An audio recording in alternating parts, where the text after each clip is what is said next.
Assalamualaikum, berjumpa lagi dengan saya di channel Lagu Layar Guru. Kali ini kita akan membahas tentang inverse fungsi trigonometri.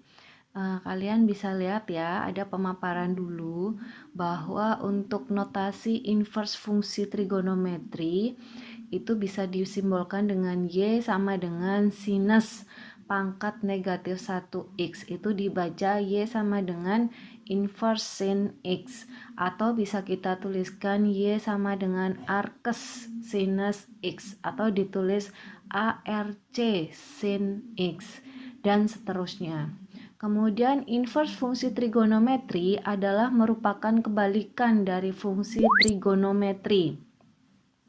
Contohnya di situ ada Y sama dengan sin X, di mana untuk X-nya itu dibatasin dari negatif pi per 2 sampai pi per 2. Inverse-nya kita tulis dengan X sama dengan inverse sin Y untuk negatif 1 sampai dengan 1 untuk nilai Y-nya.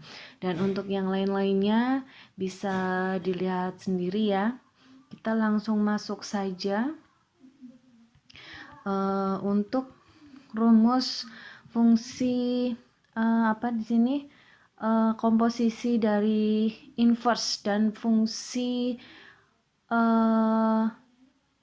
sinusnya dengan fungsi sinusnya, yaitu sinus kemudian ada inverse sin X sama dengan X untuk semua X dalam interval negatif 1 sampai 1, dan seterusnya.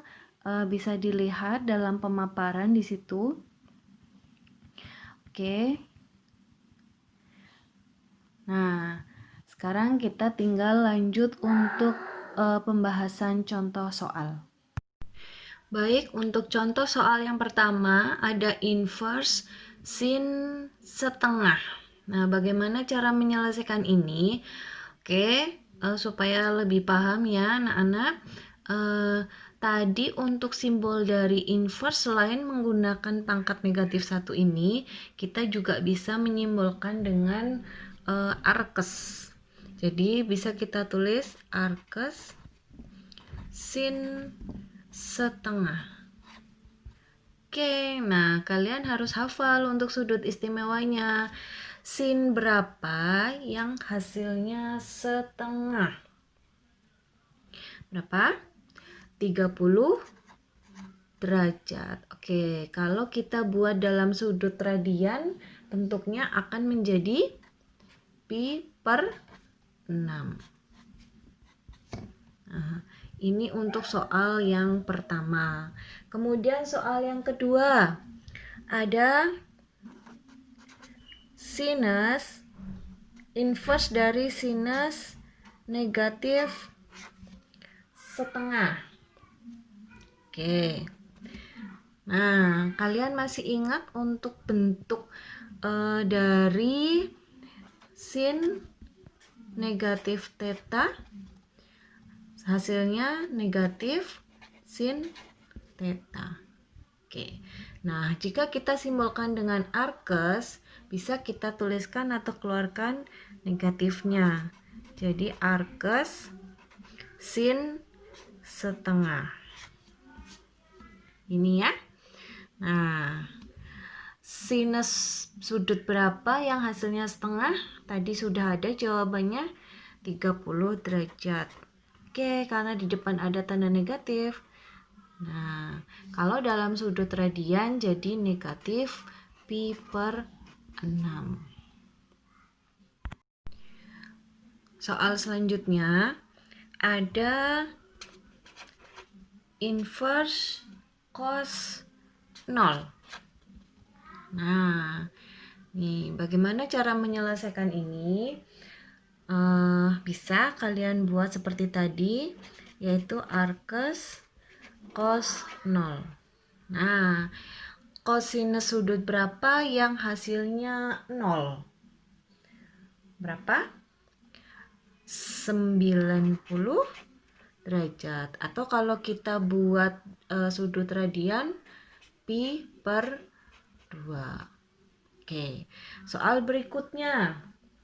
Soal di sini ada kosinus kemudian arkes cos 2/5.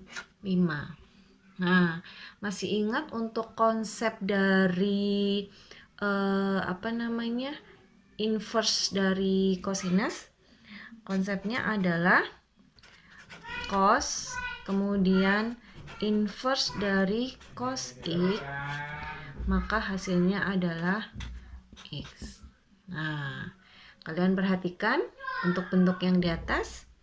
Nah, bentuk itu bisa kita ubah cos, kemudian kita pakai simbol ini 2/5.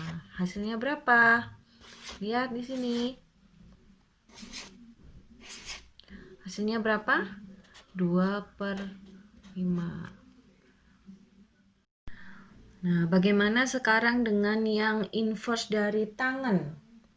Oke, sekarang ada tangan, kemudian inverse tangan dari -1. Nah, ini juga berdasarkan konsep ada tangan, kemudian tangan inverse X, hasilnya juga sama. Sehingga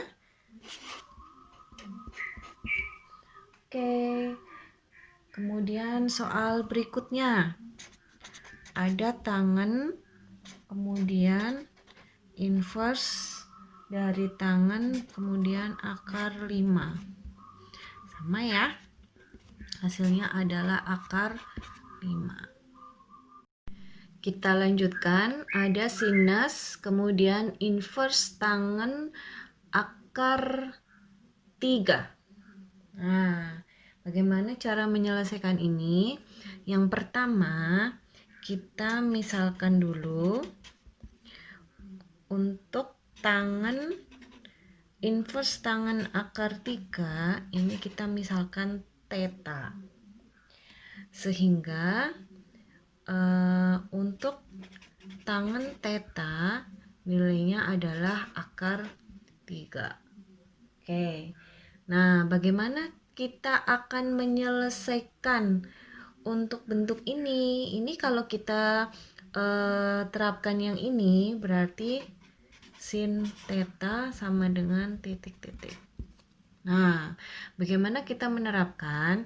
Kita bisa menggunakan perbandingan sisi-sisi dari segitiga siku-siku. Nah, oke. Cara meletakkannya bagaimana? Untuk akar 3 ada di sini.